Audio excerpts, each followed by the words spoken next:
Hello friend, स्वागत है आपका बी सॉल्व हाइजिंग मैथमेटिक्स सॉल्यूशन में।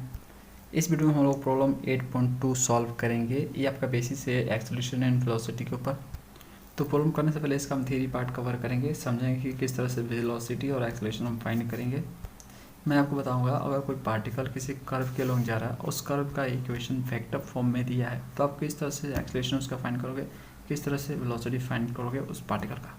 देखो, इसका एक्सप्लेनेशन बुक में सही तरीक़ा से दिया है, डिटेल वाइज दिया है, इसलिए मैंने इसका नोट्स नहीं बनाया। इसी से समझते हैं, डिटेल में हम समझ जाएंगे, टेंशन मत लो। इससे पहले कि हम वीडियो शुरू करें, अगर आप नए हो तो सब्सक्राइब करो, अच्छा लगा तो लाइक करो। चलो इसको डिटेल से समझते हैं। देखो, इस टॉपिक में पहला टर्म आपका वेलोसिटी, समझते हैं ये क्या होता है। देखो, यहाँ पे वेलोसिटी का डेफिनेशन लिखा हुआ है, the rate of change of displacement with respect to time is called velocity. यहाँ पे रेट ऑफ चेंज का मतलब है डिफ्रेंशिएशन, यानी हम अगर डिस्प्लेसमेंट को टाइम के रिस्पेक्ट में डिफ्रेंशिएट करें तो हमें मिल जाएगा वेलोसिटी, जिसे हम v से डिनोट करते हैं। डिस्प्लेसमेंट जानते हो, देखो डिस्प्लेसमेंट आपका दो पॉइंट के बीच आपका परपेंडिकुलर डिस्टेंस होता है, ये वाला होता है। लेट करो कि आपका यहाँ पे एक पॉइंट है, ये इस तरह से गया है, इस तरह से जाते यहाँ पे गया, ओके। तो इतना इसने डिस्टेंस तय किया, लेकिन जो इसका परपेंडिकुलर डिस्टेंस होगा, ये वाला जो डिस्टेंस होगा, यही आपका डिस्प्लेसमेंट होगा। तो अगर हम डिस्प्लेसमेंट को, जो आपका डिस्प्लेसमेंट है उसको हम टाइम के रिस्पेक्ट में डिफरेंशिएट करें तो हमें क्या मिलेगा, वेलोसिटी मिलेगा।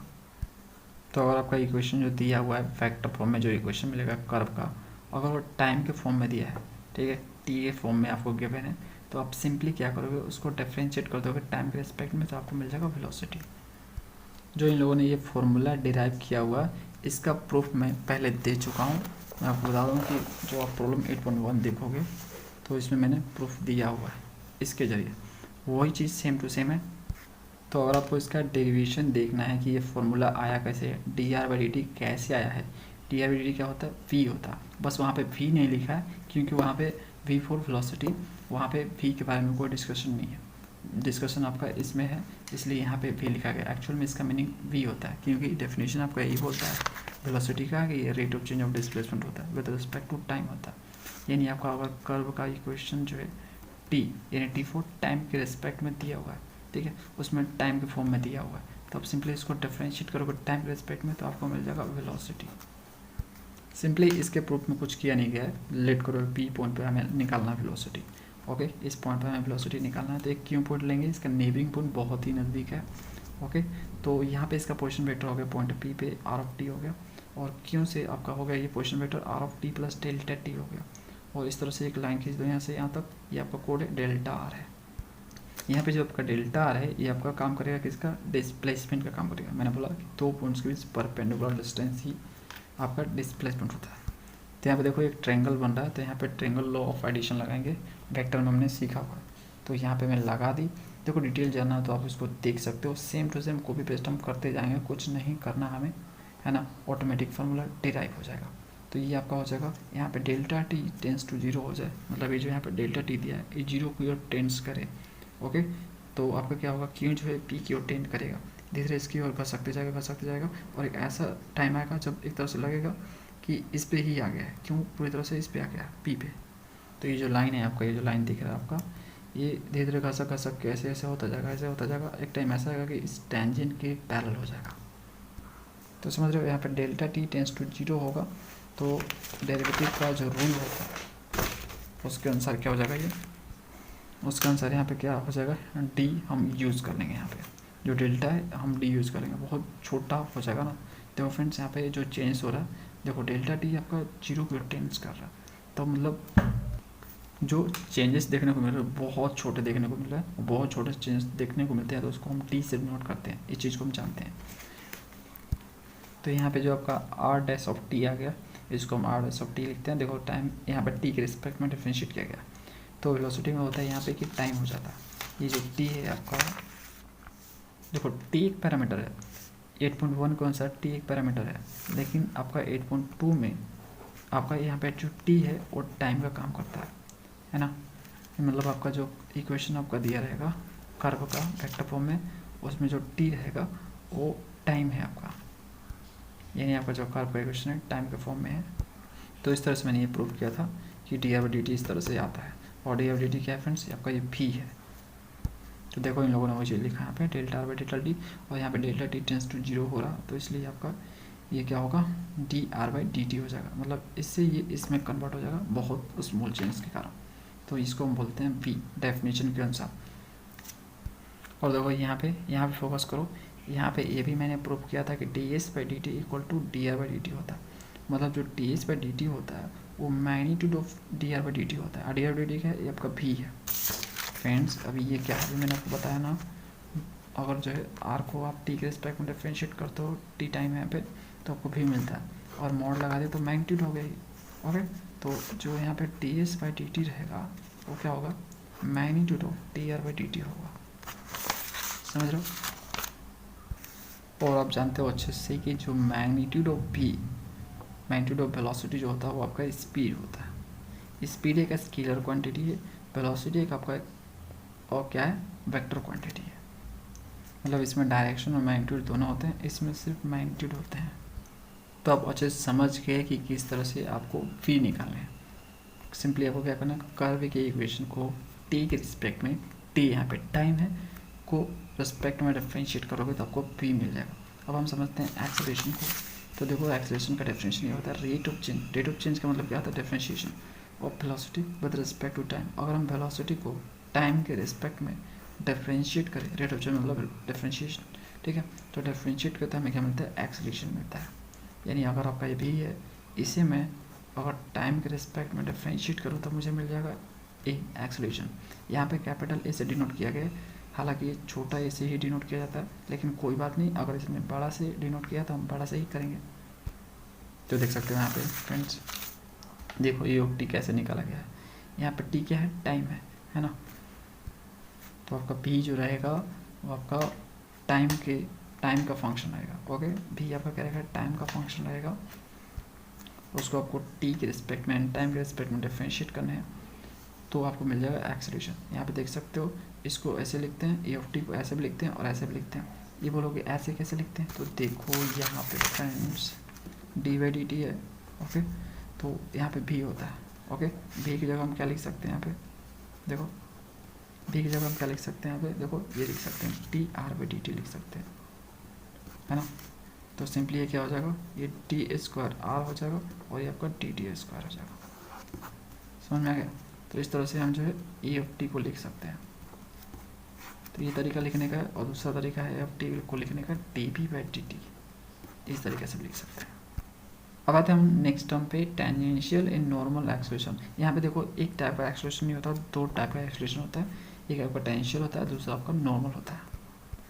देखो टेंजेंशियल और नॉर्मल को समझो, जैसे कि कर्व है यहाँ पे, इस कर्व पे आपका एक पार्टिकल चल रहा है, लेट करो कि यहाँ पे आपका पार्टिकल है, तो यहाँ पे मुझे इसका एक्सेलरेशन पता करना है।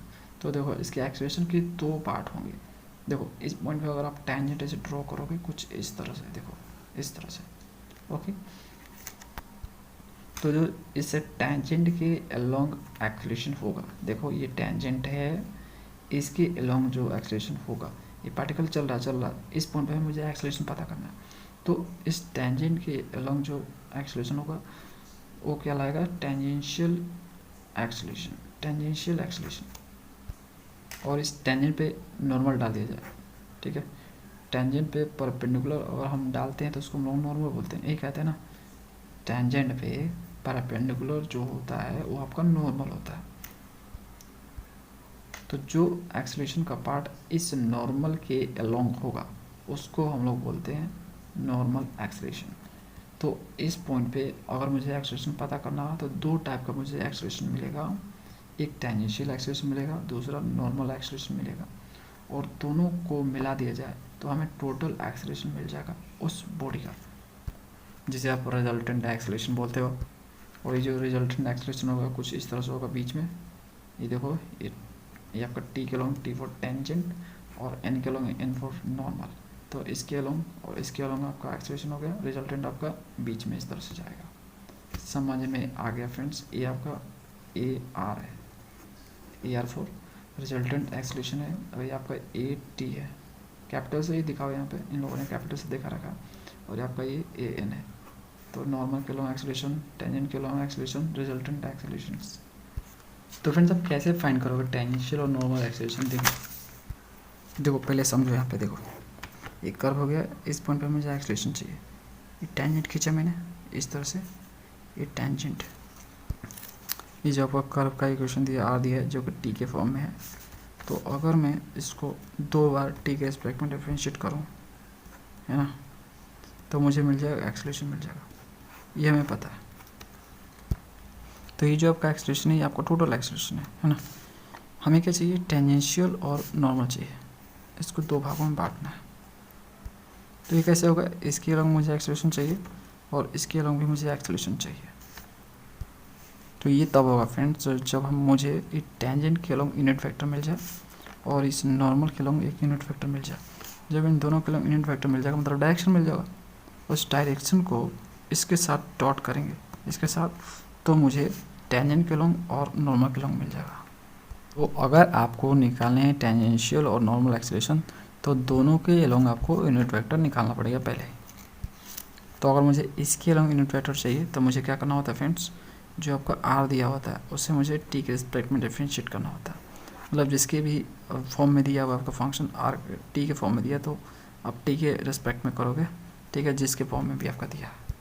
देखो ये चीज़ मैंने यहाँ पे भी बताई थी आपको एक फॉर्म में, है ना।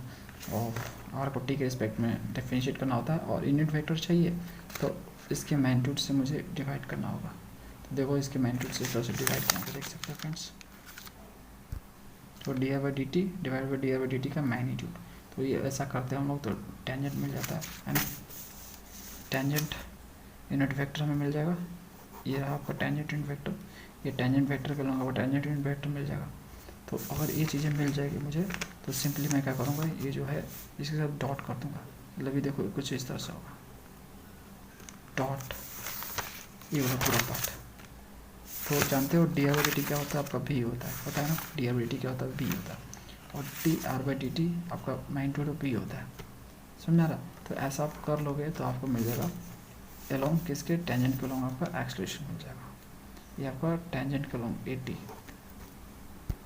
अब मुझे इस नॉर्मल के एलोंग चाहिए तो नॉर्मल के एलोंग मुझे यूनिट वेक्टर निकालने पड़ेंगे। तो देखो आप अगर टेंजेंट वेक्टर निकालते हो तो आप क्या करते हो? D r by d T करते हो। टेंजेंट वेक्टर निकालना होता है तो आप क्या करते हो? D r by d T करते हो। इसको एक बार और डिफरेंशिएट करोगे, इसको एक बार और डिफरेंशिएट करो तो ये हो जाएगा d square r by d t square हो जाएगा और इसके मैग्नीट्यूड से डिवाइड कर दो, ठीक है, इसके मैग्नीट्यूड से डिवाइड कर दो तो आपको मिल जाएगा किसके एलोंग? आपको मिल जाएगा फ्रेंड्स इसके एलोंग आपको मिल जाएगा यूनिट वेक्टर नॉर्मल, ठीक है। तो ये आपको मिलेगा। अब इसको जो है डॉट कर दो इसके साथ, ये तो एक्सेलरेशन का फॉर्मूला है तो इसको अगर आप डॉट करते हो d square r by d t का स्क्वायर, ओके, तो इसको साथ डॉट करते हो तो आपको नॉर्मल के एलोंग एक्सेलरेशन मिल जाएगा। तो सिंपली आपको 2 काम करने हैं, आप नॉर्मल के एलोंग यूनिट वेक्टर निकालो, फिर टेंजेंट के यूनिट वेक्टर निकालो और दोनों निकल जाए तो बस आपको एक्सेलरेशन का जो आया हुआ है, जो भी आया हुआ है डिफरेंशिएट करने के बाद उसके साथ डॉट कर दो, मिल जाएगा आपको। अब देखो बुक में जो आपका दिया हुआ है इसको मत देखो, इसमें पढ़ोगे तो थोड़ा सस्पेंस में पढ़ सकते हो। ये सिंपल है, जो मैंने आपको बताया वैसे ही कर लो, आपका मिल जाएगा। देखो यहाँ पे इन लोगों ने दे रखा है कि अगर आपका नॉर्मल एक्सेलरेशन, जो नॉर्मल के लॉन्ग एक्सेलरेशन है वो आपका 0 हो जाए, है ना, तो टोटल आपका एक्सेलरेशन क्या होगा? टेंजेंट के लॉन्ग होगा, है ना।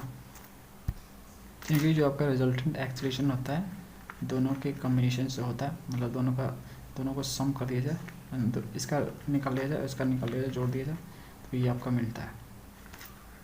तो अगर आपका ये 0 है तो बचा क्या? आपका ये वाला बचा ना, तो टोटल एक्सेलरेशन आपका टेंजेंट के अलॉन्ग होगा, नॉर्मल होगा, यहाँ पे 0 हो जाए। तो यहाँ पे लोग बार बार एस को यूज़ कर रहे हैं, यहाँ पे कन्फ्यूज आप हो जाओगे, इसलिए आप क्या करो, यहाँ पे आप जो है आर का यूज़ किया करो, क्योंकि हम अधिकतर आर का यूज़ करने का, एस का इसमें लेना देना भी नहीं है। क्वेश्चन में देखोगे तो कहीं ऐसा ही नहीं है, तो इस तरह से आपको यूज़ करना है एक्सेलरेशन, ये वाला याद रखना, इसको यूज़ करना आपको। चलो अगला टर्म समझते हैं, रिलेटिव वेलोसिटी एंड एक्सेलरेशन। तो देखो अभी तक हमने सीखा वेलोसिटी और एक्सेलरेशन क्या होता है, रिलेटिव क्या है। तो देखो इसको समझने के लिए यहाँ पे ले लेते हैं हम, यहाँ पे एक मैन है जिसका नाम है ए, ठीक है, ये धरती है, वो दौड़ रहा धरती पे इस तरह से रन कर रहा। तो लेट करो, उसकी स्पीड आपका 6 किलोमीटर पर आवर। तो जब वो दौड़ रहा होगा तो उससे लगेगा कि धरती जो है रुका हुआ, तो वो देखेगा कि मेरा स्पीड ये है। ओके, देखो हालांकि ये धरती रुकी हुई नहीं रहती है, वो भी रोटेट होती है, वो भी चल रही होती है, लेकिन आप देखते हो ऐसे तो आपको दिखता नहीं ना चल रहा होता। तो ये मान के चला जाता है कि यहाँ पे अभी फ़िलहाल में कि आपका जो है जो अर्थ है आपका स्टॉप है। तो ऐसे लगेगा कि अब 6 किलोमीटर की रफ्तार से दौड़ रहा हूँ मैं, ऐसा लगेगा। अब लेट करो कि B% आ जाता है यहाँ पे। ओके, अब ये दौड़ना शुरू करता है, ये लेट करो 4 किलोमीटर पर आवर के हिसाब से दौड़ रहा है ना, ये अर्थ के रिलेटिव। तो इसने भी दौड़ना शुरू कर दिया और ये भी आपका दौड़ रहा है। अब ये क्या करेगा, अब ये क्या कर रहा है कि अब देखना ये चाहता है कि इसके रिलेटिव मेरा स्पीड क्या है, मेरा वेलोसिटी क्या है। देखो सोचिएगा कि मैं तो दौड़ रहा हूँ, ठीक है, लेकिन दौड़ तो ये भी रहा है, तो मेरा एक्चुअल रिलेटिव वेलोसिटी क्या है, एक्चुअल में क्या निकल के आएगा। 6 किलोमीटर से तो अब तो मैं नहीं दौड़ रहा हूँ, है ना, अब तो मेरा 6 किलोमीटर वेलोसिटी नहीं होगा, कुछ और होगा, क्योंकि दौड़ तो ये भी रहा है। तो अगर इसका वेलोसिटी निकाला जाए इसके रिलेटिव, तो मुझे क्या करना होगा, इस 6 में से इस 4 को घटाना पड़ेगा, जो कि क्या आ जाएगा 2 किलोमीटर पर आवर। तो जो ए की रिलेटिव वेलोसिटी आई है बी के रिस्पेक्ट में वो 2 किलोमीटर पर आवर आई है।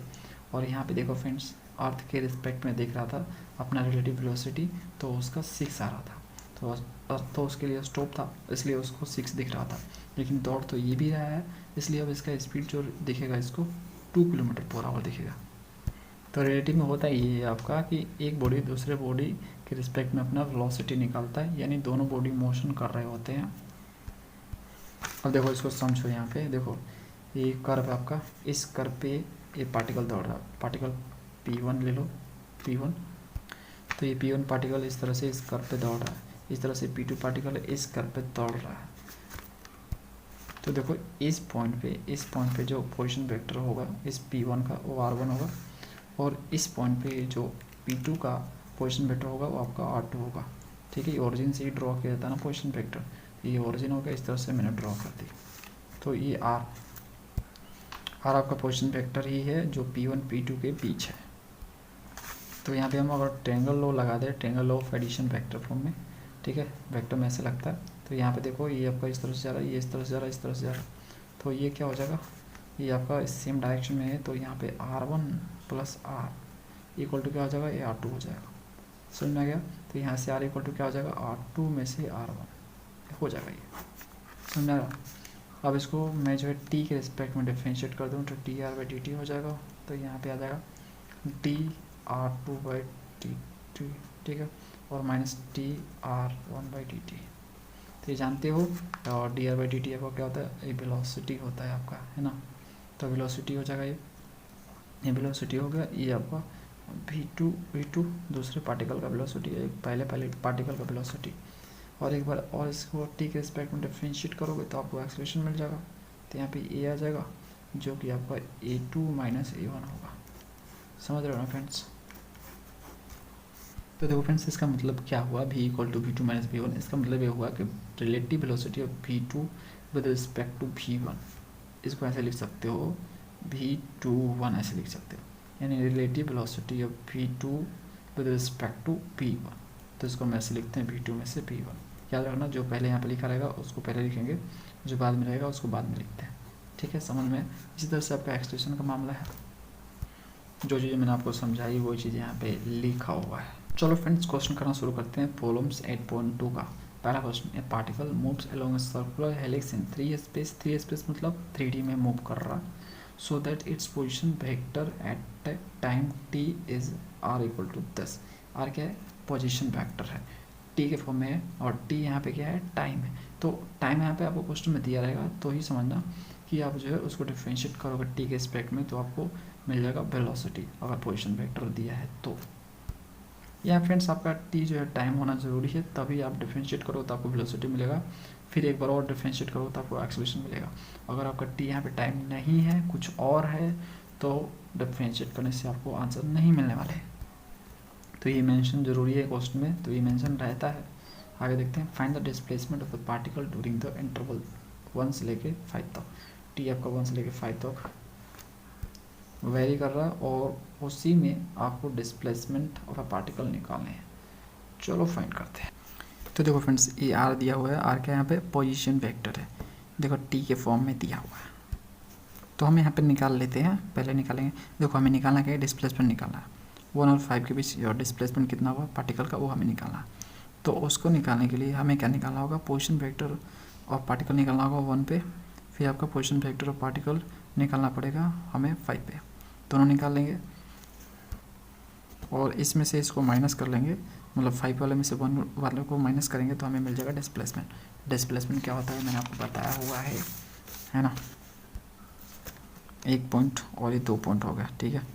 और दोनों अगर आपका इस तरह से पार्टिकल गया है तो इन दोनों के बीच जो परपेंडिकुलर डिस्टेंस होता है वही आपका डिस्प्लेसमेंट होता है। तो लेट करो कि ये जो पॉइंट है आपका वो t=1 है और लेट करो कि पॉइंट आपका t=5 है। समझ में आ रहा है?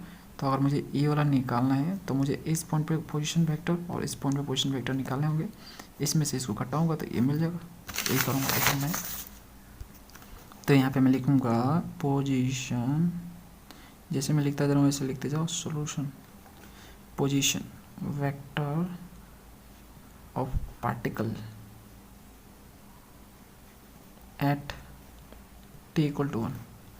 देखो t आपका 1 से लेकर 5 तक वेरी कर रहा है, तो एक 1 पे निकालना और एक आपका 5 पे निकालना। तो क्या हो जाएगा यहाँ पे देखो क्या हो जाएगा पोजीशन वेक्टर यहाँ पे, तो t=1 पे, तो जहाँ जहाँ भी t दिख रहा है आपको वहाँ पे आपको 1 पुट कर दो। तो ये हो जाएगा 4 cos πi हो जाएगा। यहाँ पे यूनिट वेक्टर यूज़ करो, आप कैप यूज़ कर लो जिससे यूनिट वेक्टर लग जाएगा। ये यहाँ पे क्या हो जाएगा फ्रेंड्स, यहाँ पे हो जाएगा आपका 4, ये देखो 4 साइन, यहाँ पे भी टी है तो ये हो जाएगा आपका पाई, वो टी की जगह 1 पुट करना सिंपली, जे कैप हो गया। और उसके बाद आपका यहाँ पे हो जाएगा टी कैप, और टी नहीं यहाँ पे के कैप होगा, क्योंकि टी की जगह 1 पुट करना है, तो 1 पुट करेंगे तो आपका के कैप ही बचेगा। यहाँ पे देखो हम 1 पे निकाल रहे हैं तो इसको हम क्या करते हैं, यहाँ पे 1 डाल देते हैं, जिससे हमें पता लगेगा कि पोजीशन वेक्टर हमने 1 पे निकाला। अब हम यहाँ पे लिखेंगे पोजीशन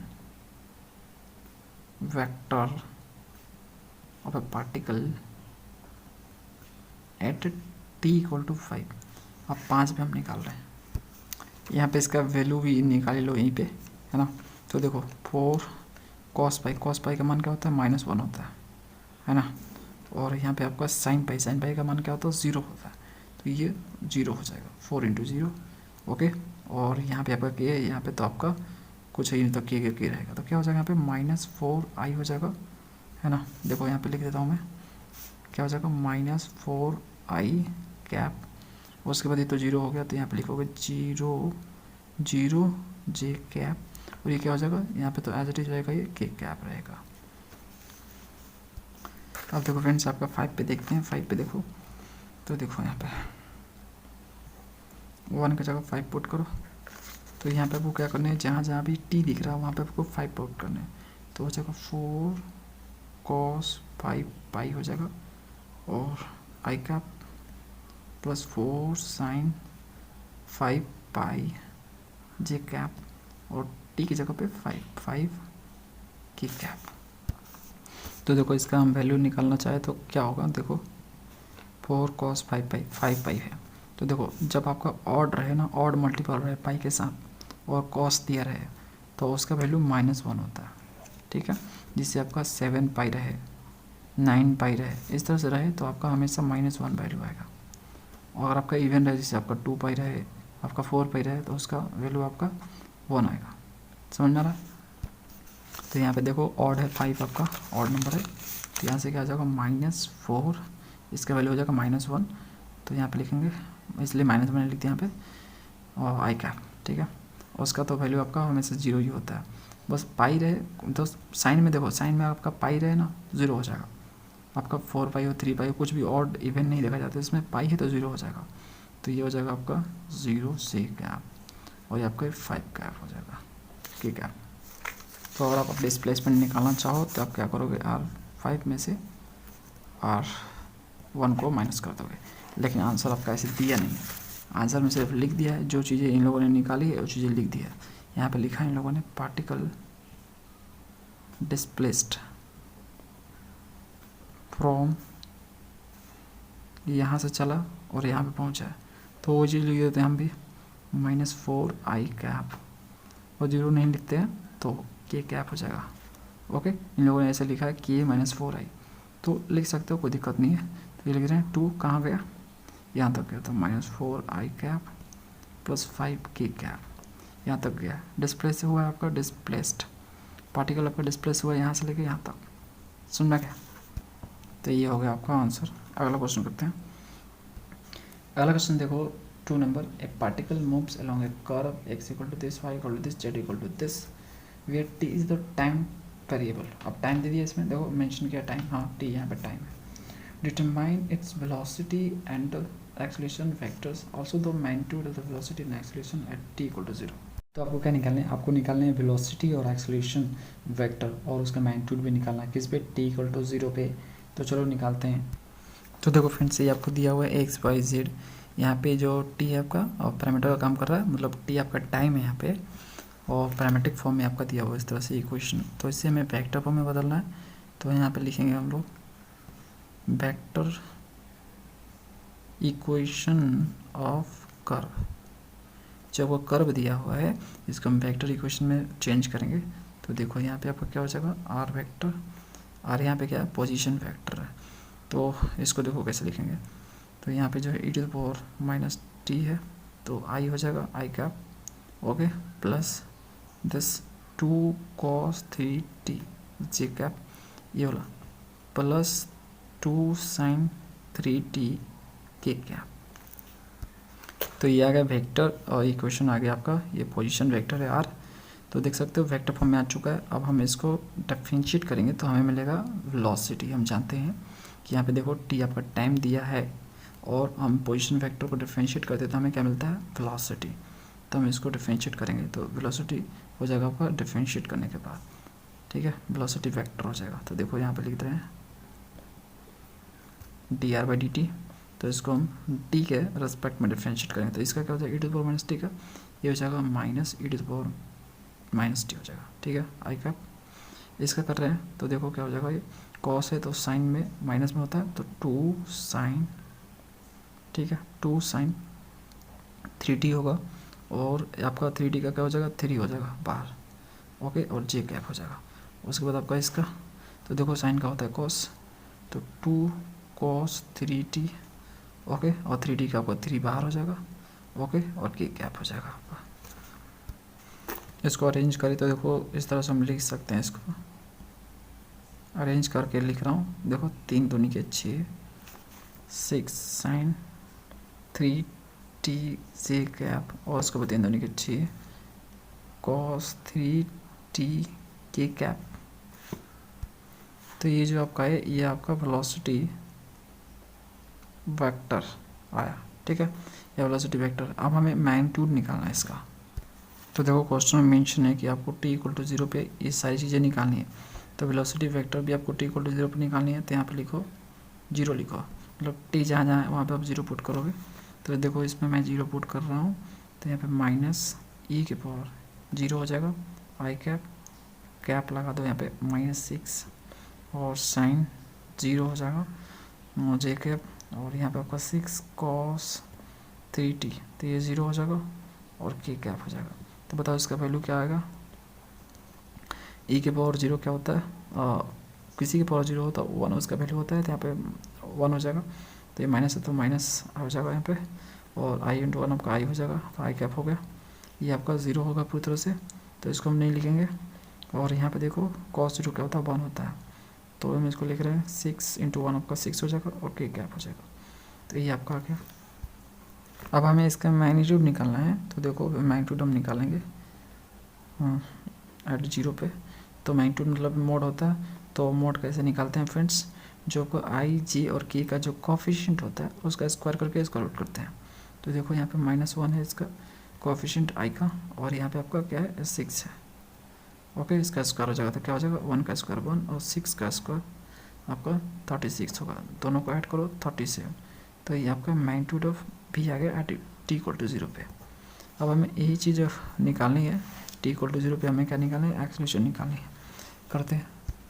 तो देखो ये आपका भी आया था है ना। आर को डिफ्रेंशिएट किया टी के रिस्पेक्ट में तो हमें बी मिला था। अब हम इसको डिफ्रेंशिएट करेंगे टी के रिस्पेक्ट में तो हमें क्या मिल जाएगा, ए मिल जाएगा, है ना।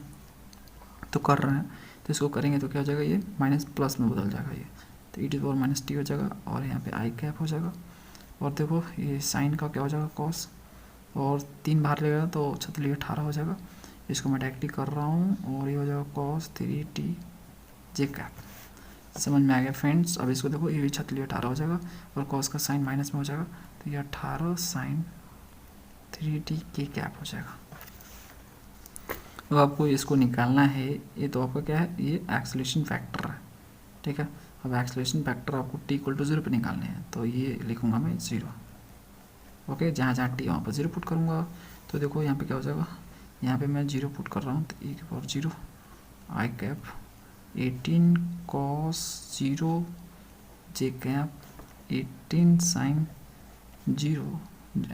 0 के कैप, ठीक है। तो ये क्या हो जाएगा फ्रेंड्स, यहाँ पे आपका क्या हो जाएगा, इसका वैल्यू क्या हो जाएगा 1, तो ये आई कैप हो जाएगा। और ये जो कॉस 0 आपका 1 होता है तो यहाँ पे 18 जे कैप हो जाएगा। साइन 0 आपका 0 ही होता है तो पूरा 0 हो जाएगा, तो यहाँ पे आपका क्या हो जाएगा माइनस में 0 के कैप हो जाएगा।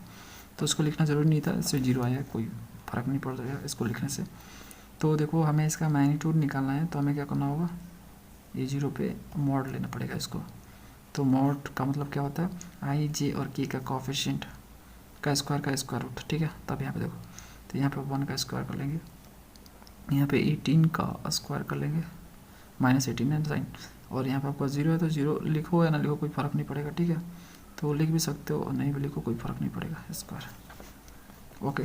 तो देखो 1 का स्क्वायर क्या होता है, 1 का स्क्वायर फ्रेंड्स आपका होता है 1, 18 का स्क्वायर 324 होता है, जोड़ोगे तो 325 आ जाएगा, ठीक है। तो ये आपका आंसर है, यही हमें ले आना था दोनों। अगला क्वेश्चन करते हैं थर्ड नंबर, the position vector of the particle at time t is r, ठीक है। आर के फॉर्म में दिया इस तरह से देख सकते हो। Find the condition imposed on A, ये जो इसमें ए आपका दिया हुआ है इसके लिए कंडीशन क्या होना चाहिए, देखो find the condition imposed on a by requiring that time t equal to 1 acceleration is known to the position vector. तो सिंपली फ्रेंड्स इसको ऐसे समझो, यहाँ पे ये बोल रहा है आपको कि ए रहा पोजीशन वेक्टर, है ना। तो आपको यहाँ पे जो ए है उसकी वैल्यू बतानी है जिससे कि जो आपका एक्सेलरेशन होगा वो आपका नॉर्मल होना चाहिए पोजीशन वेक्टर की, ठीक है। तो आप ए का ऐसा वैल्यू बताओ कि टी इक्वल टू 1 पे एक्सेलरेशन और पोजीशन वेक्टर आपस में परपेंडिकुलर लेट करोगे, ये आपका पोजीशन वेक्टर हो गया यार और ये आपका एक्सेलरेशन हो गया ये, तो इनके बीच जो एंगल होना चाहिए वो आपका 90 डिग्री होना चाहिए। वो उसके लिए आप जो है आप यहाँ पे ए की वैल्यू बताओ एट टी इक्वल टू 1 पे, ठीक है। तो ए का वैल्यू यहाँ पे हमें फाइंड करना है, चलो करते हैं। तो देखो फ्रेंड्स हमें ए की वैल्यू निकालनी है ना, तो हम आर को निकाल लेते हैं एट टी इक्वल टू 1 पे, टी इक्वल टू 1 पे ही सारे काम करने हैं हमें। तो देखते हैं यहाँ पे जहाँ जहाँ टी है वहाँ पे हम 1 पुट करेंगे, इसलिए मैंने 1 लिख दिया ब्रैकेट में। तो देखो यहाँ पे क्या हो जाएगा, कॉस 1 में से 1 आई कैप साइन हाइपरबोलिक 1 में से 1 जी कैप, और आपका यहाँ पे ए और टी की जगह 1 की पावर 3 की कैप हो जाएगा, ओके। अब देखो क्या हो जाएगा, 1 में से 1 जाएगा 0, तो कॉस 0 क्या होता है 1 होता है, तो यहाँ पे आई कैप आ जाएगा। और यहाँ पे देखो 1 में से 1 जाएगा 0 हो जाएगा, साइन 0 क्या होता है आपका साइन हाइपरबोलिक 0 0 ही होता है, तो यहाँ से 0 जे कैप आ जाएगा। और यहाँ पे देखो ए 1 के पावर 3 मतलब 1 ही होगा, तो ए कैप हो जाएगा, ठीक है, ए के कैप हो जाएगा यहाँ पे, इस तरह से होगा। तो r vector of at t equal to 1 पे है। देखो फ्रेंड्स क्वेश्चन में आपका एक्सेलरेशन दे रखा है, तो वो कैसे निकलेगा, इसको आप टी के रिस्पेक्ट में डिफरेंशिएट करोगे और फिर जो आएगा उसको आप फिर से टी के रिस्पेक्ट में डिफरेंशिएट करोगे तो आपको मिल जाएगा। तो हम निकालते हैं, एक बार डिफरेंशिएट करते हैं तो हमें भी मिलता है, हमें पता है।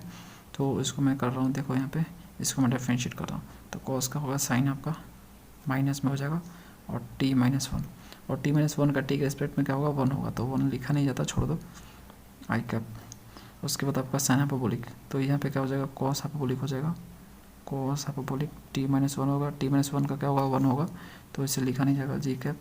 और उसके बाद जो इसका करो डिफरेंशिएशन, तो क्या हो जाएगा ये 3 8 टी स्क्वायर के कैप हो जाएगा, ओके, अब इसको एक बार और डिफ्रेंशिएट करो तो यहाँ पे क्या हो जाएगा फ्रेंड्स, देखो यहाँ पे आपको क्या हो जाएगा, t square r by d t square, ये आपका एक्सलेशन होता है। तो देखो ये क्या हो जाएगा, ये देखो साइन का कॉस हो जाएगा टी माइनस वन, और टी माइनस वन का करोगे तो वन, तो उसको लिखा नहीं जाएगा, कॉस का होगा साइन आपका। तो देखो यहाँ पे हाइपरबोलिक दिया है तो आपका नेगेटिव नहीं होगा टी माइनस वन, क्योंकि आपका साइन का कॉस, कॉस का साइन ऐसे ही होता है, साइन चेंज नहीं होता इसका। तो यहाँ पे जे कैप हो जाएगा, और यहाँ से आपका क्या हो जाएगा, 3 दूनी के 6 हो जाएगा टी की कैप। तो ये तो फ्रेंड्स आपका आ गया है ना। अब हम क्या करेंगे, अब हम जो है और टी इक्वल टू किस पे, टी इक्वल टू 1 पे हमें निकालना है एक्सलेशन को। तो देखो टी इक्वल टू 1 पे हम निकाल लेते हैं। तो यहाँ पे मैंने ये 1 यूज़ किया है, मतलब 1 रखूँगा जहाँ जहाँ टी है तो माइनस, ये देखो फ्रेंड्स यहाँ पे देखो 1 रखूँगा तो क्या हो जाएगा, 1 में से 1 जाएगा, 1 रख रहा हूँ तो 1 में से 1 जाएगा तो 0 हो जाएगा। चलो लिख देता हूँ जिससे आप कन्फ्यूज ना हो। देखो आई कैप साइन हाइपरबोलिक 1 टी की जगह 1, जे कैप 6a टी की जगह 1, तो देखो यहाँ पे 1 हो जाएगा के कैप। तो फाइनली देखो क्या मिलेगा आपको, क्या मिलेगा यहाँ पे, 1 में से 1 जाएगा 0, 1 में से 1 जाएगा क्या हो जाएगा 0 हो जाएगा। तो cos 0 1 होता है, तो आपको यहाँ पे माइनस आई कैप हो जाएगा। साइन 1 में से 1, साइन 0 क्या होता है, 0 ही होता है, ठीक है, हाइपरबोलिक में हो चाहे ऐसे भी हो 0 ही होता है। तो देखो यहाँ पे क्या हो जाएगा फ्रेंड्स, 0 जे कैप हो जाएगा, यहाँ पे 6a के कैप, ये हो गया आपका। तो ये आपको मिल गया। तो देखो हमने निकाल लिया टी इक्वल टू 1 पे हमने निकाल ली आर और ए निकाल ली। अब क्वेश्चन में ऐसा लिखा है कि आप ए की वैल्यू निकालो, ये जो ए है उसकी वैल्यू निकालो, और कंडीशन ये है, कंडीशन क्या है, कंडीशन आपका है कि दोनों आपस में क्या है, परपेंडिकुलर है, ठीक है, नॉर्मल हो रहा है। तो देखो यहाँ पे वो चीज़ लिखेंगे हम यहाँ पे इफ़ तो यहाँ पे हम फ्रेंड्स लिखेंगे r of 1 and a of 1 जो है आपका नॉर्मल है ना, तो लिखेंगे आर नॉर्मल। तो अगर ये नॉर्मल होगा देन तो क्या होगा, इनका जो स्केलर प्रोडक्ट होगा, मतलब डॉट प्रोडक्ट, स्केलर प्रोडक्ट जो होगा 0 होगा, वो 0 होगा। तो देखो यहाँ पे लिख रहे हैं हम डॉट ए वेक्टर ऑफ 1, ये आपका 0 होना चाहिए। ओके, तो यहाँ पे फ्रेंड्स आप देखो आपका आर ऑफ 1 क्या है, ये आपका है, तो इसको मैं लिख रहा हूँ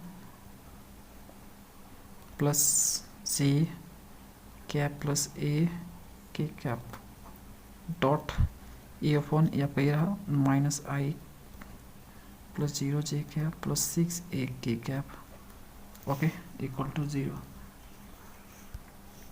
तो यहाँ पे देखो फ्रेंड्स आई के साथ डॉट होता है, जे के साथ के साथ, ठीक है, क्योंकि आई अगर जे के साथ होगा तो 0 हो जाता है, तो इसलिए सेम टू सेम होता है, मतलब आई वाला आई के साथ होगा, जे वाला जे के साथ होगा, के वाला के साथ होगा। तो देखो आई के साथ होगा तो यहाँ पे माइनस 1 आ जाएगा, है ना, आई के साथ डॉट होता है तो आपका उसका वैल्यू 1 होता है।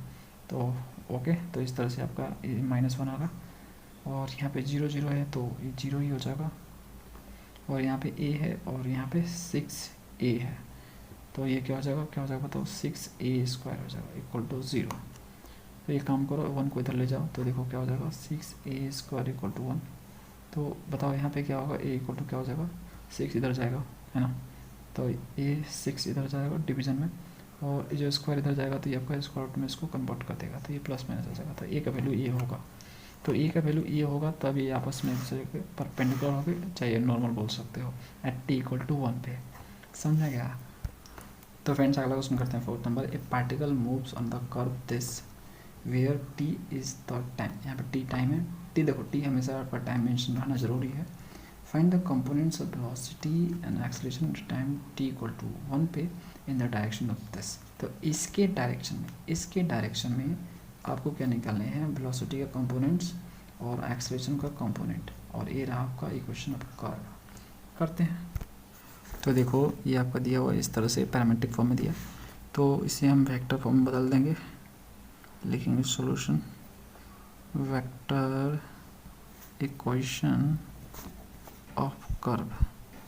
तो वेक्टर में बदल रहे हैं इसको, तो हम इसको कैसे लिखेंगे, आर ले लेते हैं, आर इसका हो गया पोजीशन वेक्टर, तो 2t² आई कैप हो जाएगा, और यहाँ पे हो जाएगा टी स्क्वायर माइनस 4t जे कैप, और यहाँ पे क्या हो जाएगा 3t माइनस 5 के कैप हो जाएगा।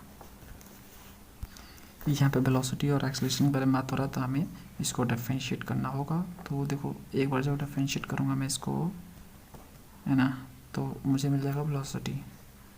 तो देखो मैं क्या करूँ, इसको डिफरेंशिएट करूँ, 2 दूनी के 4, यहाँ कैप हो जाएगा। यहाँ पे इसको करो डिफरेंशिएट, तो ये हो जाएगा आपका 2t माइनस 4 जे कैप। इसको करो तो आपको क्या मिल जाएगा, यहाँ पे 3 मिलेगा, 3 के कैप मिल जाएगा। अब एक्सेलरेशन निकालेंगे, लेकिन रुक जाओ, अभी एक्सेलरेशन मत निकालो, पहले वेलोसिटी वाला काम कर लो जो भी निकालना है, ठीक है। तो हम वेलोसिटी निकाल लेते हैं एट t=1 पे।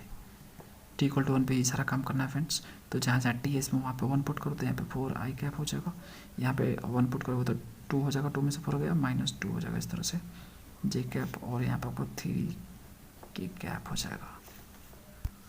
देखो ये आपका वेक्टर दी है, इसी के अलॉन्ग हमें सारा काम करना है ना। इसके अलॉन्ग करना है तो हमें क्या निकालना होगा, इसका यूनिट वेक्टर निकालना होगा।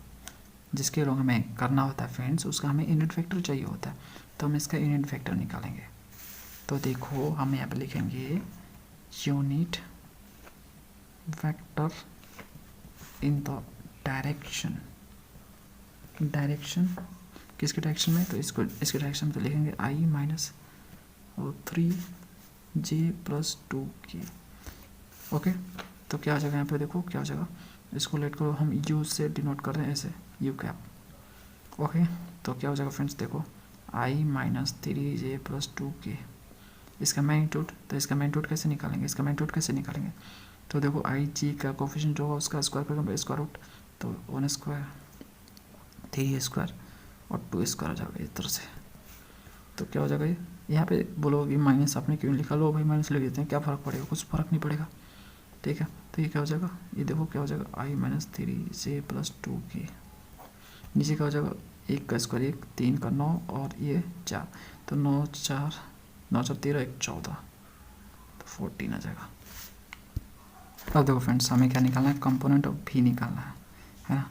जो भी काम करना है t=1 पे करना, तो 1 हमने पुट कर दिया, तो जो कि हमें ये मिला है।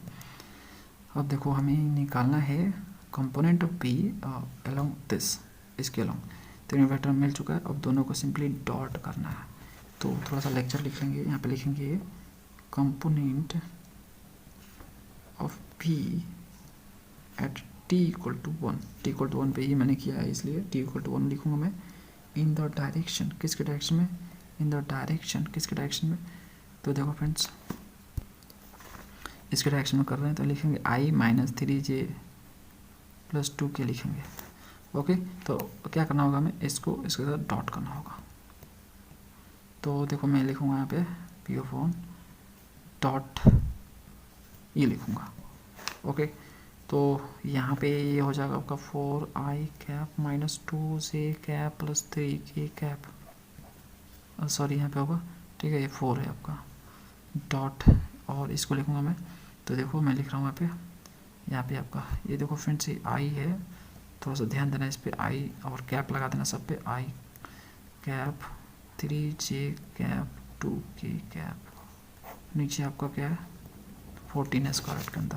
अब सिंपली आप डॉट करो i वाला i के साथ, j वाला j के साथ, तो क्या हो जाएगा यहाँ पे, देखो यहाँ पे आपको क्या हो जाएगा 4 और 4 इंटू, देखो 4 यहाँ पे 1 है, 4 इंटू आपका 1 क्या हो जाएगा 4 हो जाएगा, और यहाँ पे देखो 3 दूनी के 6 हो जाएगा, माइनस माइनस प्लस हो जाएगा, और 3 दूनी के 6 हो जाएगा यहाँ पे, समझ में आ रहा है। और नीचे आपका 14 है, इसको कुछ करने की जरूरत नहीं है, तो ऑलरेडी कैलकुलेटेड है, तो ऊपर वाला ही सिर्फ करना था हमें, नीचे कुछ देखो नीचे आपका 1 है, समझ रहे हो ना।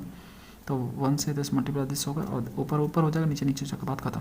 अब यहाँ पे देखो 6 दूनी के 12 12 4 16, तो ये 16 हो जाएगा, डिवाइड बाई 14 हो जाएगा। तो नीचे आपका स्क्वायर रूट नहीं चलता है, इसलिए क्या करो 16/14 ऊपर नीचे जो है स्क्वायर रूट ऑफ 14 से मल्टीप्लाई और डिवाइड इस तरह से कर दो, तो 16 ये आ जाएगा 14, और नीचे आपका स्क्वायर रूट हट जाएगा, 14 हो जाएगा, 8 दूनी के 16 7 दूनी के 14, तो आपको फाइनली क्या मिला 8√14 डिवाइडेड बाई 7 मिलेगा, ये आंसर है। अब देखोगे आंसर में तो आपको कुछ इस तरह से लिखा हुआ मिलेगा, इस तरह से लिखा मिलेगा, जो कि गलत है। स्क्वायर रूट में आपका 7 नहीं होगा, वो बाहर होगा। इस तरह से होगा राइट आंसर। अब फ्रेंड्स हमें एक्सेलरेशन निकालना है, इसके अलोंग हमें एक्सेलरेशन निकालना है ना, component of acceleration along this. तो यहाँ पे देखो फ्रेंड्स, उसके लिए क्या करोगे, तो एक्सेलरेशन पहले निकालोगे ना, तो उसके लिए आपको इसको डिफरेंशिएट करना होगा एक बार और। तो कर लो, यहाँ पे देखो आपको v को t के रिस्पेक्ट में डिफरेंशिएट करना होगा, तब आपको मिलेगा एक्सेलरेशन, है ना। तो ये रहा आपका, इसको करोगे तो क्या मिल जाएगा आपको, देखो 4i कैप मिलेगा, और इसको करोगे तो आपको 2j कैप मिल जाएगा, 2j कैप। और इसको करोगे तो देखो 3 कांस्टेंट है, 0 हो जाएगा, 0k कैप हो जाएगा। ओके, अब यहाँ पे आप जो है ये फॉर एक्सेलरेशन निकाल लो 1 पे, क्योंकि सारा काम हमें 1 पे करना है। तो देखो इसमें t तो है नहीं कि 1 हम पुट करेंगे, तो यही आ जाएगा घूम फिर के, और क्या, 2j cap plus 0k cap. अब हमें निकालना है कंपोनेंट ऑफ, देखो जिस तरह से ये लेक्चर लिखा, अब एक्सेलरेशन के लिए लिखेंगे यहाँ पे, देखो कंपोनेंट ऑफ ए यहाँ पे कैपिटल लिखो, A at t equal to 1 in the direction किसके, तो i minus 3j plus 2k। तो उसके लिए मुझे क्या करना होगा, जिस तरह से यहाँ पे v1 डॉट यू किया था, इस तरह से यहाँ पे a1 डॉट यू करूँगा, ठीक है। यू यहाँ पे यूनिट वेक्टर है, जो कि हम निकाल चुके हैं पहले से ही। तो यहाँ पे क्या हो जाएगा फ्रेंड्स, a1 आपका ये वाला आया है, तो 4i cap plus 2j cap plus 0k cap हो जाएगा। डॉट आप यूनिट वेक्टर वाला करोगे तो जो कि ये वाला है, तो ये देखो i 3j cap plus 2k cap divided by 14 का स्क्वायर रूट है, कुछ नहीं तो 1। तो देखो ये क्या हो जाएगा, ये देखो 4 इंटू 1 आपका 4 हो जाएगा, और 2 3 दूनी के 6 हो जाएगा, प्लस माइनस माइनस हो जाएगा, और यहाँ पे 0 इंटू 2 आपका क्या हो जाएगा, 0 हो जाएगा, और डिवाइड बाई आपको क्या हो जाएगा यहाँ पे 14 हो जाएगा। तो ये देखो क्या हो जाएगा आपका, यहाँ पे 4 में से एक जाएगा -2 आ जाएगा, नीचे आपका स्क्वायर रूट में 14 नीचे नहीं रहता है, स्क्वायर रूट में नहीं, नीचे स्क्वायर रूट में आपको नीचे नहीं रखना है, तो इसको आपको ऊपर नीचे मल्टीप्लाई डिवाइड करना होगा इस तरह से, ठीक है। तो ये क्या हो जाएगा, -2 14 हो जाएगा, और नीचे आपका 14 हो जाएगा, ये 7 दूनी के 14। तो यहाँ पे आपका क्या आ जाएगा, minus square root of 14 divide by 7 आएगा। ये आपका आंसर है। अगला क्वेश्चन देखो, 5th नंबर, a particle move so that it position vector is given by r equal to 10। तो इसका पोजिशन वेक्टर है आपका, और यहाँ पे आगे देखो क्या लिखा है, so that velocity v of the particle is perpendicular to r, और r cross v is a constant vector. तो बोला कि r आपका एक पोजीशन वेक्टर है, तो आपको सो दैट करना है कि जो v है, पार्टिकल का जो v है, v फॉर वेलोसिटी है, परपेंडिकुलर है पोजीशन वेक्टर ऑफ r, ठीक है। तो ये दोनों का परपेंडिकुलर है, और r क्रॉस v भी निकालोगे तो वो आपका कांस्टेंट आएगा। तो ये दोनों चीज़ मैंने प्रूव करने हैं, तो करते हैं।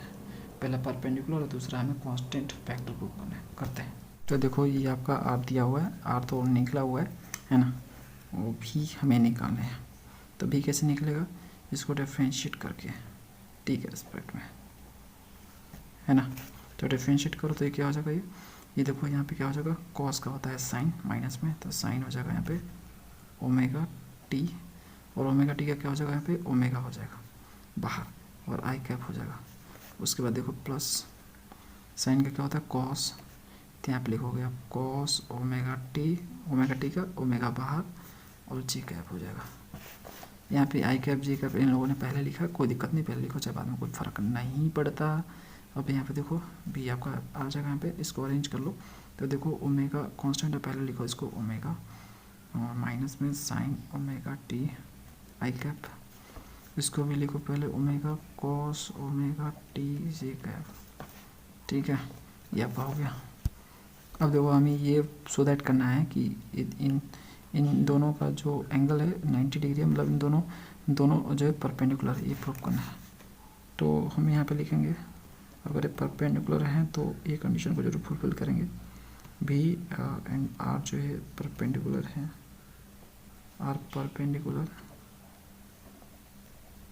अगर दोनों परपेंडिकुलर वेक्टर हैं देन क्या होगा, इनका जो स्केलर प्रोडक्ट होगा, स्केलर प्रोडक्ट जो होगा, स्केलर इन डॉट प्रोडक्ट ये 0 होना चाहिए। ठीक है, 0 आ जाएगा तो हम समझ जाएंगे कि भाई परपेंडिकुलर है। तो देखते हैं भाई 0 आता है कि नहीं। तो यहाँ पे बी डॉट आर लिखूँगा मैं। ओके, ये 0 आना चाहिए, 0 हमें ले आना है फ्रेंड्स। तो हम भी लिखेंगे, तो ये आपका भी है। तो देखो minus omega sine omega t i cap plus omega cos omega t j cap dot r, r आपका ये है तो i cos omega t plus j sine omega t हो गया। ठीक है, अब देखो फ्रेंड्स इनका हम डॉट करते हैं, 0 आता है कि नहीं देखते हैं। तो देखो इसको इसके साथ डॉट करो, आई वाला आई के साथ होता है, जे वाला जे के साथ होता है सिंपली। तो यहाँ पे क्या हो जाएगा आपका minus omega sine omega T cos omega T. ठीक है, इसको आपस में मल्टीप्लाई कर दिया सिंपली, और इसको इसके साथ करेंगे तो देखो क्या हो जाएगा plus omega cos omega T sign omega t हो जाएगा। तो देख सकते हो ये दोनों सेम ही आ रहा है, प्लस माइनस में आ रहा था, कट जाएगा 0 आ जाएगा। तो देख सकते हो कि 0 आ गया, तो इसलिए ये आपस में परपेंडिकुलर है, यानी भी आपका परपेंडिकुलर है आर के। ये आपका प्रूफ हो गया। एक दूसरा प्रूफ करना हमें, दूसरा हमें ये प्रूफ करना है कि जो आर क्रॉस भी है, इन दोनों का जो क्रॉस आएगा वो एक कांस्टेंट टर्म आएगा। ठीक है, तो हमें प्रूफ करना, तो आर क्रॉस भी करते हैं। तो आर को भी से हम क्रॉस कर देते हैं। तो देखो आर हमारा क्या है, आर हमारा ये वाला है। तो यहाँ पे लिखेंगे आई cos omega t plus j sine omega T को क्रॉस करना है किसके साथ, तो भी के साथ। तो भी आपका ये वाला है, इसको लिखो minus omega sine omega t i cap plus omega cos omega t j cap. ये हो गया। तो देखो क्रॉस करते हैं, तो इसको लेंगे और इसको लेने के बाद इन दोनों से क्रॉस करेंगे। तो जब देखो ये आई वाला आई के साथ क्रॉस होता है तो 0 हो जाता है। देखो सेम आपका और आई है, आई के साथ हम क्रॉस करें तो 0 होता है, जे जे के साथ क्रॉस करें तो 0 होता है, की के साथ क्रॉस करें तो 0 होता है। आपस में ये 0 होते हैं, लेकिन एक दूसरे के लिए जो है वैलिड हैं, इस तरह से चलते हैं। ये आपका आई है और ये आपका जे है और ये आपका के है, समझ में आ रहा है। इस तरह से आपका इस तरह से चलता है, सॉरी। ठीक है, तो इनका क्रॉस करने से ये मिलता है और इनका क्रॉस करने से ये मिलता है आई। तो देखो वही चीज़ हम करने वाले हैं यहाँ पे। तो देखो इसको हम जब इसके साथ क्रॉस करेंगे, इसमें भी आई है तो ये 0 हो जाएगा। तो इसको हम इसके साथ जब क्रॉस करेंगे तो देखो क्या हो जाएगा। यहाँ पे देखो यहाँ पे क्या है फ्रेंड्स, आई है, यहाँ पे जे है। तो आई को जब हम जे के साथ क्रॉस करते हैं तो देखो आई को जे के साथ क्रॉस करते हैं तो हमें क्या मिलता है, के मिलता है। तो यहाँ पे के कैप मिलेगा। ओके, और जो स्केलर होगा उसको मल्टीप्लाई कर लेंगे हम। देखो जैसे कि यहाँ पे देखो आपका क्या है, कॉस ओमेगा टी है और यहाँ पे आपका ओमेगा कॉस ओमेगा टी है। तो ये ओमेगा हो जाएगा और कॉस स्क्वायर ओमेगा टी हो जाएगा, समझ में आ रहा है। ठीक है, और यहाँ पे क्या हो जाएगा बताया, मैंने आपको बताया आई जे के साथ क्रॉस हुआ तो के कैप आएगा, तो के कैप लिखोगे यहाँ पे। ठीक है, अब इसको देखो, अब देखो ये इसको लेते हैं, इसको जब इसके साथ क्रॉस करेंगे तो आएगा कुछ, लेकिन जब इसको इसके साथ क्रॉस करेंगे तो ख़त्म हो जाएगा, क्योंकि जे क्रॉस जे आपका 0 होता है, तो ये वैलिड नहीं है। तो जे क्रॉस आपका आई हो जाएगा यहाँ पे। ठीक है, तो देखो जे क्रॉस आई है, पहले होगा कि ये समझो, जे क्रॉस आई, देखो आई जे के चलता है, ऐसे सीरीज चलता है। ठीक है, अगर आप उल्टा जाओगे, जे क्रॉस आई कर रहे हो ना फ्रेंड्स, तो ये उल्टा चल रहे हो, तो उल्टा करो तो साइन आपका उल्टा हो जाएगा। देखो आई क्रॉस जे आपका यहाँ पे 1 होता है। ओके, अगर इसको उल्टा कर दोगे, जे क्रॉस आई करोगे तो ये -1 हो जाएगा, समझ में आ रहा। तो यहाँ पे आपका क्या हो जाएगा फ्रेंड्स, आपका क्या हो जाएगा, यहाँ पे देखो, यहाँ पे देखो प्लस है और यहाँ पे क्या है, सॉरी, यहाँ पे देखो प्लस है और यहाँ पे माइनस है। तो प्लस माइनस क्या हो जाएगा, यहाँ पे पहले माइनस होगा और जे को आई के साथ क्रॉस कर रहा है तो इसलिए यहाँ पे -1 आएगा, जैसा कि मैंने आपको बताया। ठीक है, तो ये -1 हो जाएगा और यहाँ पे साइन ओमेगा टी और ओमेगा साइन ओमेगा टी, तो मल्टीप्लाई करोगे तो ये हो जाएगा omega sine square omega t हो जाएगा, समझ में आ रहा है। तो यहाँ पे देखो क्या हो जाएगा, यहाँ पे देखो ये हो जाएगा -1 प्लस। ओके, समझ में आ रहा फ्रेंड्स। और यहाँ पे आपका जो होता है, जे के साथ आई क्रॉस कर रहे हो ना, तो के भी होता है फ्रेंड्स यहाँ पे। ठीक है, 1 × के, और यहाँ पे भी आपका क्या होगा -1 × के। तो घूम फिर के इसको माइनस के लिखा जाता है, इसको के लिखा जाता है इसे। वैसे 1 इंटू के होता है आपका और माइनस 1 इंटू के होता है, इसको माइनस के ऐसे लिखते हैं। तो यहाँ पे -1 तो लिख दिया मैंने और के कैप यहाँ पे मैं लिख देता हूँ, ठीक है। -1 इंटू के आपका है, समझ में। तो देखो यहाँ पे क्या हो जाएगा, के तो दोनों में है और ओमेगा भी दोनों में है, तो हम एक काम कर रहे हैं यहाँ पे ओमेगा के कैप कॉमन कर रहे हैं, ठीक है। तो देखो क्या हो जाएगा, ये यहाँ पे हो जाएगा cos square omega T, minus minus plus हो जाएगा और sine square omega T. Okay, इसका वैल्यू हो जाएगा 1, क्योंकि जानते हैं sine square theta plus cos का थीटा क्या होता है 1 होता है, तो इसका मान 1 हो जाएगा। तो यहाँ पे आपको क्या बचेगा, ओमेगा के कैप बचेगा। तो देख सकते हो जो ओमेगा आपका वो ये कांस्टेंट टर्म है, तो यहाँ पे आर क्रॉस जो भी आया है वो आपका कांस्टेंट टर्म है, ठीक है। और यही हमें प्रूव करना था, तो ये हमने प्रूव कर दिया। इस वीडियो में इतना ही, मिलते हैं नेक्स्ट वीडियो में। Thanks for watching.